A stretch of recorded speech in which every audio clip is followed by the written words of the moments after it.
जय हिंद। देखिए बेटा, यहाँ पर आज की क्लास हमारी है कोशिका मतलब बायोलॉजी का क्लास है। ध्यान से समझेंगे। यहाँ पर बायोलॉजी जीव विज्ञान में बेटा हमने यहाँ था माइटोकॉन्ड्रिया तक कंप्लीट कर लिया था। आज जो टॉपिक हमारा होगा वो कौन सा होगा बेटा? जल संग्रह। यहाँ पर नजर सामने होनी चाहिए। समझेंगे बेटा जल संग्रह और यहाँ पर समझेंगे सेंट्रोसोम। ओके, जल संग्रह और बेटा सेंट्रोसोम।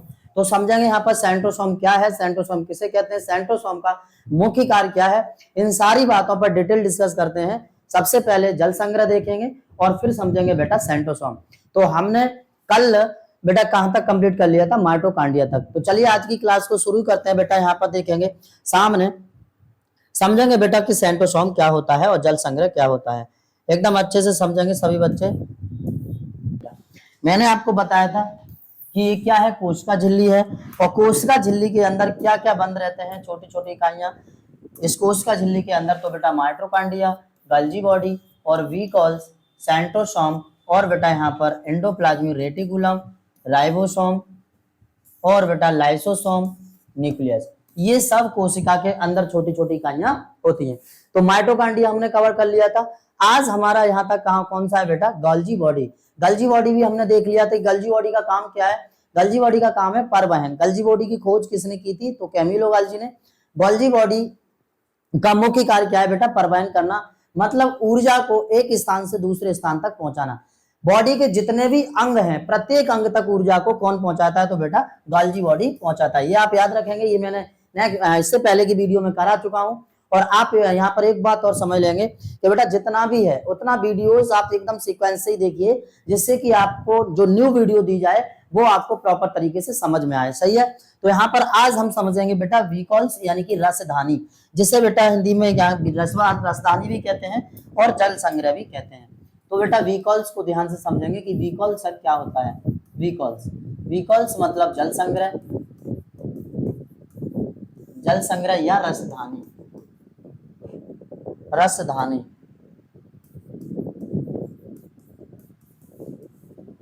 वीकॉल्स मतलब जल संग्रह या रसधानी। तो यहाँ पर सबसे पहले समझते हैं बेटा रसधानी का मुख्य कार्य क्या है। आप याद रखेंगे रसधानी का मुख्य कार्य यहाँ पर क्या है। तो बेटा जिस तरह घरों में हम अपनी बिल्डिंग पर छत के ऊपर क्या रखवा देते हैं? पानी का टैंक, पानी उसमें स्टोरेज करके रखवा देते हैं। उसी तरह यहाँ पर प्रत्येक कोशिका के अंदर यहाँ पर बीकॉल्स पाए जाते हैं और उन बीकॉल्स में क्या रहता है? पानी स्टोरेज रहता है। यानी कि ये जल की मात्रा को एकत्रित करता है, जल को इकट्ठा करके रखता है।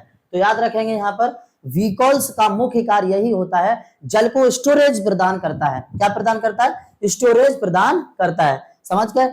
और बेटा बॉडी में अगर आपसे पूछा जाए कि शरीर में कितना परसेंट पानी है, तो याद रखना है बाबू शरीर में 65% पानी रहता है। अब यहाँ पर ऐसा नहीं कि 65% पानी है बॉडी में तो शरीर के एक ही जगह हो, मतलब यहाँ पर बाजू में या पेट में या कमर में या पैर में कहीं एक जगह से निकालो तो 65% पानी निकल के गिर पड़े, ऐसा नहीं है। क्योंकि बेटा याद रखना यहाँ पर बॉडी के अंदर असंख्य वीकॉल्स हैं और असंख्य वीकॉल्स में असंख्य कोशिकाएं और असंख्य कोशिकाओं में क्या है? असंख्य वीकॉल्स हैं, जिसमें पाया जाता है 65% पानी। तो समझ गए होंगे यहाँ तक। देखिए ये यहाँ पर ये कोशिका हर जगह कोशिका है, मतलब बॉडी में असंख्य कोशिकाएं हैं और उन असंख्य कोशिकाओं में असंख्य वीकॉल्स हैं जिनमें पानी की मात्रा रहती है, पानी रहता है। और वो कितना रहता है बेटा? 65%। यहाँ तक कोई दिक्कत? समझ गए। तो असंख्य वीकॉल्स में पानी अगर पूछा जाए कि शरीर में कितना परसेंट पानी है तो 65% पानी है। एक बात और याद रखेंगे बेटा, यदि 1% की पानी की कमी हो जाए तो क्या लगने लगती है भाई? प्यास। वो भी मतलब ज्यादा तेज नहीं, बिल्कुल नॉर्मल तरीके से, मालूम भी नहीं पड़ती है। 2% की पानी की कमी हो जाती है तो ज्यादा तेज होने लगती है और 3% पानी की कमी होने पर प्यास और ज्यादा तेज लगने लगती है। तो जितना परसेंट पानी गिरते जाएगा, मतलब कम होते जाएगा, उतना तेज प्यास बढ़ते जाएगी। एक बीमारी होती है यहाँ पर जिसका नाम होता है बेटा हैजा। ध्यान से समझना बाबू, क्या होता है? हैजा, जिसे कॉलेरा कहते हैं इंग्लिश में। आपने भी सुना होगा गांव देहात में कॉलेरा हो गया भाई, जिसमें दस्त और उल्टी का आना होता है कॉलेरा में। तो यहाँ पर समझेंगे हैजा नाम की प्रॉब्लम कैसे होती है। हैजा एक बहुत खतरनाक बीमारी होती है बेटा, कॉलेरा। इसमें क्या होता है? हैजा में पानी की कमी आ जाती है। हैजा में पानी की क्या आ जाती है? कमी आने लगती है, पानी की कमी होने लगती है, पानी की कमी। ठीक है। हैजा नामक बीमारी में पानी की कमी होने लगती है, मतलब जब दस्त होंगे और पलटी आएंगी तो उनमें पानी की क्या होने लगती है, कमी होती है। सही समय पर डॉक्टर को ना दिखाने से व्यक्ति की हालत और ज्यादा गंभीर हो जाती है। और यदि यहाँ पर देखिए 1% पानी की कमी हुई कोई दिक्कत नहीं, 2% हुई कोई दिक्कत नहीं, 3% हुई फिर भी कोई दिक्कत नहीं, 4-5% की पानी पर बेटा क्या होने लगता है, मरीज घबराने लगता है। और यहाँ पर ऐसे पानी की कमी होते होते यदि पानी की 10% पानी की लास्ट में कमी हो जाती है, फिर मरीज की क्या हो सकती है, मृत्यु हो सकती है।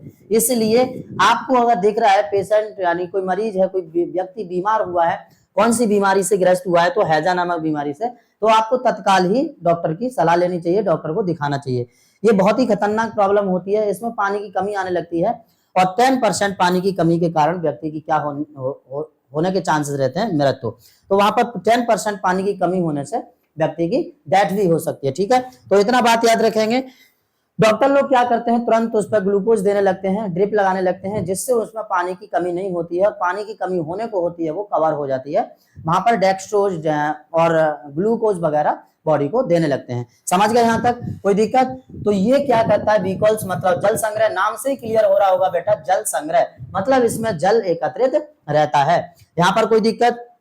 बॉडी के अंदर बीकॉल्स का होना बहुत जरूरी है, मतलब जल संग्रह का, क्योंकि बॉडी के अंदर पानी की बहुत ही आवश्यकता होती है, इसलिए बॉडी के अंदर बीकॉल्स का होना, मतलब यहाँ पर असंख्य कोशिकाएं, असंख्य कोशिकाओं में बीकॉल्स पाए जाते हैं, असंख्य, उनमें पानी का होना अति आवश्यक है, अति आवश्यक होता है। और यहाँ पर आप समझेंगे कि पानी की ज्यादातर कमी जो होती है वो, जैसे देखिए ज्यादा काम करने से, यहाँ पर नॉर्मल कमी पानी की ज्यादा काम करने से, पसीना आने से बॉडी में क्या होती है, थोड़ी बहुत कमी हो जाती है, जिससे प्यास लगने लगती है।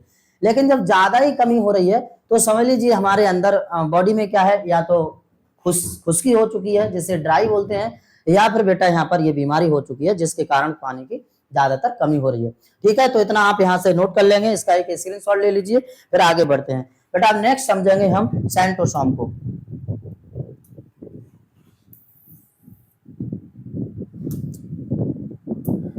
अभी अभी हमने समझा, कंप्लीट कर लिया माइटोकॉन्ड्रिया, गल्जी बॉडी और बेटा बीकॉल्स देख लिया। अब हम समझेंगे बाबू सेंट्रोसोम। तो देखेंगे यहाँ पर सेंट्रोसोम क्या होता है, सेंट्रोसोम का मुख्य कार्य क्या है, ठीक है। नजर सामने होनी चाहिए सभी बच्चों की। सेंट्रोसोम,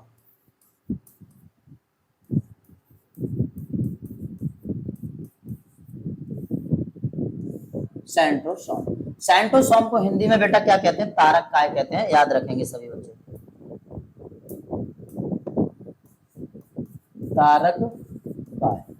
सेंट्रोसोम को बाबू हिंदी में क्या कहते हैं, तारक काय कहते हैं। यहां तक क्लियर भाई, सही है। अब यहां पर समझेंगे कि सर जो सेंट्रोसोम है, सेंट्रोसोम की खोज किसने की थी, तो आपको याद रखना है सेंट्रोसोम की खोज बोवरी नामक साइंटिस्ट थे, उन्होंने बेटा सेंट्रोसोम की खोज की थी। देखिए कोशिका के अंदर सेंट्रोसोम बड़ी अच्छी भूमिका निभाता है। यहाँ पर कैसी भूमिका निभाता है तो समझेंगे। इसका मुख्य कार्य क्या होता है बाबू, इसका मुख्य कार्य होता है कोशिका के अंदर कोशिका का विभाजन करना, कोशिका का विभाजन, कोशिका का विभाजन करना। समझ रहे हैं भाई? तो कोशिका का विभाजन कौन करता है, याद रखेंगे सेंट्रोसोम। कोशिका का विभाजन सेंट्रोसोम, यानी सेंट्रोसोम का मुख्य कार्य ही कोशिका का विभाजन करना होता है, ठीक है बेटा।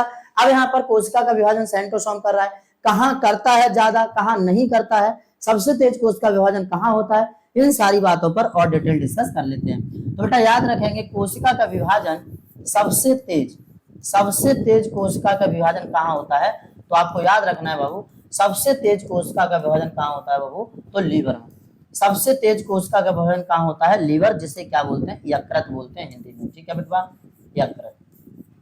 कोई दिक्कत? सबसे तेज कोशिका विभाजन लीवर में, जिसे हिंदी में क्या कहते हैं, यकृत। इसमें बेटा जिसके कारण ज्यादा से ज्यादा अगर लीवर में कोशिका का विभाजन हो रहा है तो वहां पर कैंसर होने के चांसेस रहते हैं। अधिकांश लीवर में ही कैंसर होता है, जिसे लीवर कैंसर के नाम से जानते हैं। कोई दिक्कत? आगे बढ़ते हैं बेटा। यहाँ पर पूछ लेता है क्वेश्चन की कोशिका का विभाजन कहाँ नहीं होता है, कोशिका का विभाजन कहाँ नहीं होता है, तो आपको याद रखना है बेटा कि ब्रेन बना होता है दो सेल से, ब्रेन बना होता है दो सेल से, ब्रेन बना होता है दो सेल से। एक को बेटा होता है न्यूरॉन सेल, न्यूरॉन सेल और एक होता है हमारा ग्लियल सेल। ग्लियल सेल तो बेटा दो सेल से ब्रेन मिलकर बना होता है। ब्रेन दो सेल से, एक न्यूरॉन सेल एक ग्लियल सेल, जिसमें बेटा यहाँ पर न्यूरॉन सेल जो देख रहे हैं, सॉरी यहाँ पर थोड़ी सी मिस्टेक है, ये देख सही कर लेते हैं, न्यूरॉन न्यूरॉन न्यूरॉन। तो न्यूरॉन सेल में क्या होता है बेटा, 90% कोशिका का विभाजन नहीं होता है। ये बात याद रखेंगे। आपसे क्वेश्चन पूछा जाएगा कि कोशिका का विभाजन कहाँ नहीं होता है, तो जवाब देना है न्यूरॉन सेल में कोशिका का विभाजन नहीं होता है, बिल्कुल भी नहीं होता है न्यूरॉन सेल में कोशिका का विभाजन। और ये भी याद रखना, क्वेश्चन पूछ लेता है कि सबसे लंबी कोशिका कहाँ पाई जाती है, तो सबसे लंबी कोशिका क्या होती है बेटा, तो न्यूरॉन ही सबसे लंबी कोशिका होती है। किसमें, तो मानव में। कोई दिक्कत यहाँ तक। ग्लियल सेल में 10% कोशिका का विभाजन होता है बेटा। ब्रेन के अंदर ग्लियल सेल में 10% कोशिका का विभाजन होता है। ध्यान से इतनी बात समझ गए। और ग्लियल इसके ब्रेन के अंदर न्यूरॉन सेल में 90% कोशिका का विभाजन नहीं होता है। तो क्वेश्चन आपको समझ में आ गया होगा कि कोशिका का विभाजन कहाँ नहीं होता है, तो न्यूरॉन सेल में। 10% कोशिका विभाजन कहाँ होता है, तो ग्लियल सेल में। ठीक है, आगे बढ़ते हैं। यदि बेटा यहाँ पर 10% से ज्यादा यदि कोशिका का विभाजन हो रहा है, जैसे 11%, 12%, 13%, तो वहां पर ट्यूमर बनने के चांसेस रहते हैं ब्रेन में, जिसे कहते हैं ब्रेन ट्यूमर। बेटा इसे ब्रेन कैंसर के नाम से भी जानते हैं। इसलिए ग्लियल सेल में यदि 10% का कोशिका विभाजन हो रहा है, तो 10% का ही होना चाहिए। मतलब कोशिका का ज्यादा विभाजन होना भी खतरा है और कम विभाजन होना भी खतरा है। इसलिए लिमिटेड और सीमित, मतलब मीडियम कोशिका का विभाजन होना चाहिए। यहां तक कोई दिक्कत, जल्दी से इसका स्क्रीनशॉट लीजिए, आगे बढ़ते हैं बेटा।